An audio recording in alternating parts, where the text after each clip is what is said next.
Hi, this tutorial is to show you how to complete your budget form, and this would be for the Quality Improvement Funds cohort participants to use.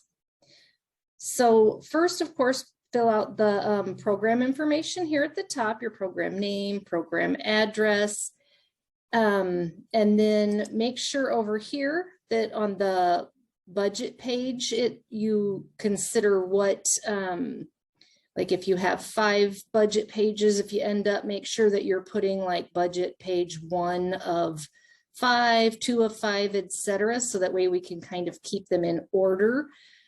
Right here, this is for programs. Make sure you mark if you're for profit, non-profit program, or if you are tax exempt. That lets us know if taxes are going to be required or not.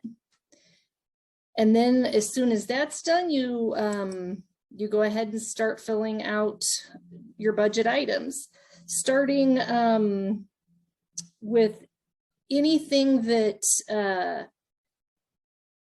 is the most important to you first to the least important. Make sure you put those in order just in case there's not enough funds to cover everything. We'll know which items are most important to you that would be qualified for. So do make sure that you do that.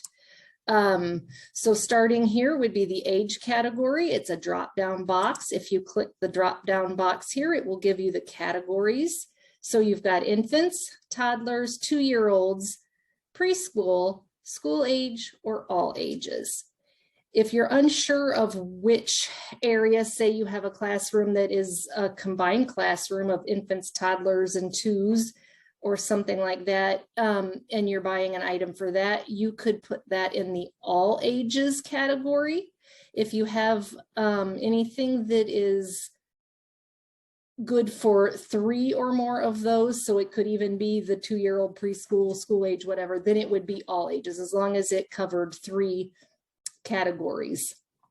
If not, pick the one that's closest to the age group that you feel it works for you. Okay, so then you come over here to the item requested. And of course, that's just simply the name of the item that's listed either like in the catalog or from your vendor website.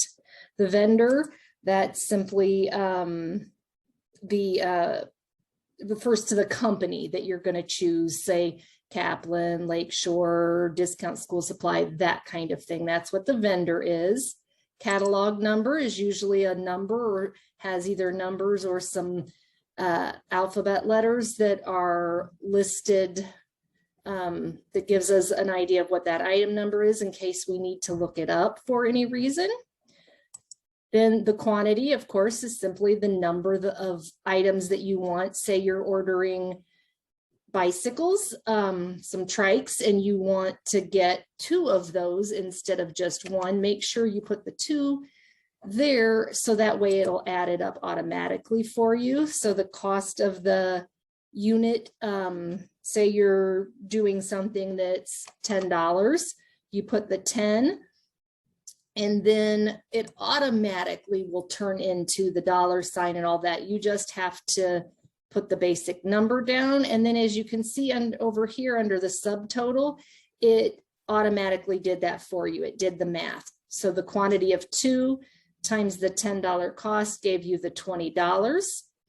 Now for the taxes, the best way for you to understand or to know how to get the taxes, if you were to call a company and get a quote ahead of time and you tell them what items you're wanting and ask them if they can break it down per item, what the tax would cost, they will do that for you because they want your business, of course. So that's probably your easiest way to do it. If not, and you want to do the math, say, find out what the tax is. So if this one was like a 6% tax, I would take the $20 times 0.06.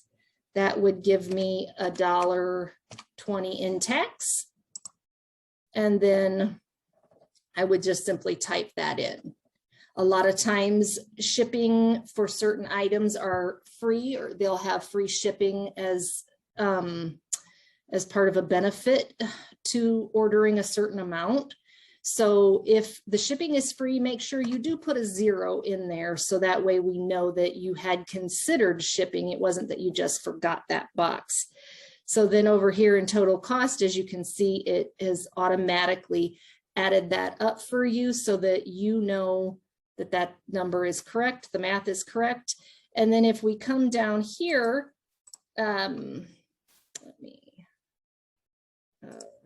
so down here under the totals, it automatically brings down those totals. So each line that we fill out, it would automatically total that up for us.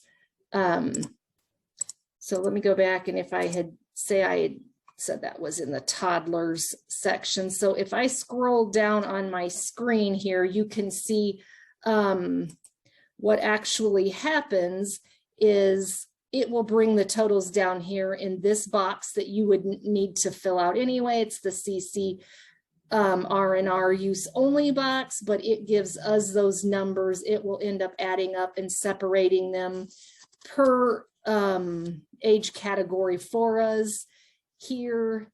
And then also over here in this box, the age categories, it breaks it down even with the tax and everything. So that's something that's important that we have to do as an agency. So if you're filling this out online, that's very helpful.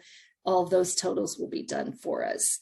And really that's it. That's the basics of getting your budget done. Make sure that it matches the items on your CQUIP. So when you go back then and on your CQUIP, go ahead and put what budget line numbers each went to which items on your CQUIP, and then we would be ready to look for getting approval and getting your funds to you. Thank you.